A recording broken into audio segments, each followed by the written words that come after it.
Good morning. My name is Ben Strusa, and I'm statewide chairman for Americans for Prosperity, and we're broadcasting live from the Convention Center in Dallas, Texas, where the State Republican Party of Texas is having its biannual convention, and we appreciate you joining us. We've got a great series of guests for you to tune in, and we want to hear your comments and read your comments online.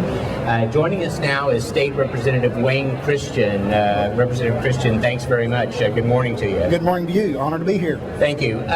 There's a lot of delegates here, and they appear to be fired up. What do you think? I hope to goodness they are. I tell you, the attack we have on our nation, what is interesting right now, I think one good thing to say about Obama is that he has brought people's attention to the front that a lot of us Republicans, conservative for years under Reagan, conservative Republican principles, have been telling people the liberals wanted to do this. But even our good friends and neighbors, many of them never believed it. And now I think they're believing it. And I hope there's a rebellion out there. And we're seeing at the tea parties that you and Peggy have been a part of in a lot of the communities we've attended. And I think we've awakened the citizens of the state of Texas. We've got to get out and move. Now, you're president of the Texas Conservative Coalition, correct? That's correct. And so tell us a little bit about that organization and what it attempts to do. Well, it's the 25th year. It's the only caucus of the Texas legislature that is actually for a conservative principle and agenda.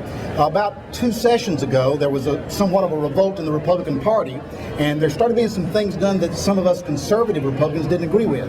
So I invited 29 members, started meeting each week, reorganized the Conservative Coalition, which is a caucus in the House, and we put a scorecard in place that required a certain level of conservative voting record to become a member. And we also kicked out those that were claiming to be conservative, but indeed would go home and use it as a shield. From that time, we started doing issue letters, having the signatures of the members go out to the constituents on different issues, from the Trans-Texas Corridor to the EPA regulations that just came out to every time there's issue. And what happened is, because of the accountability of those signatures going all over the state, I had members of the House start calling saying, "Christian, my voters are killing me because my signature is not on your letters." And we've grown from that pressure of accountability from 29 members session before last to right now we have 67 members of the 76 Republicans are members and 8 senators. We are now the largest caucus in the state of Texas, next to only the Democrat caucus and the Republican caucus, and we're quite excited about the opportunities that we are having in just putting accountability in place. Now, you're from Center, Texas. Center, Texas. Right, okay. Louisiana border. I think I fished there at one Charlie point. Wilson's territory. That doesn't say a lot about my history. And you've been a state rep for how long? 12 years. And you're currently chairman of the Platform Committee? Yes, I'm chairman of the Platform Committee for this. I'm honored Kathy Adams asked me to be the first legislator ever to head that Platform Committee, and it's quite exciting. I bet it probably contentious also. There's probably a lot of debate going on in the Platform Committee. There is, but you know something, when you let people know that they can talk, they can have their opinions made, we're reasonable people. There's a few wackos in every family, let's get it. But one of the jokes is, if you want to make an ass out of yourself, there is another party that uses that as their national emblem. Yeah. In Texas, in the Republican Party, we learn how to act right and treat people right, and that's the difference in Republicans.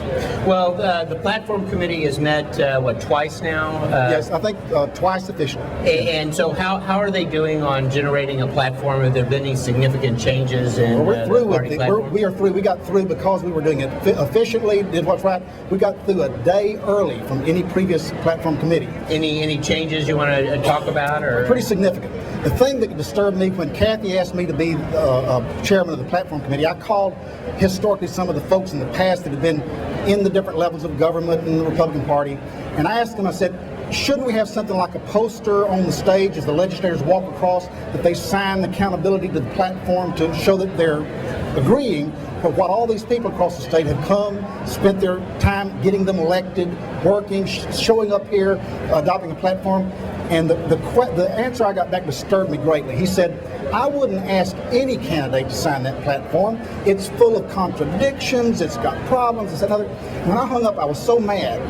In last session in the Republican caucus, motion was made in the Republican caucus of the House not to adopt the state Republican platform. And so I'm totally livid by now. And so what we did this year in the state convention platform, they'll find, is entirely a new section. And what we've done is we've taken the conservative coalition that we worked with, the conservative issues, and for the first time in history, there's a new session that says legislative agenda for the state party of Texas. And we have itemized about 2 pages of specific bills.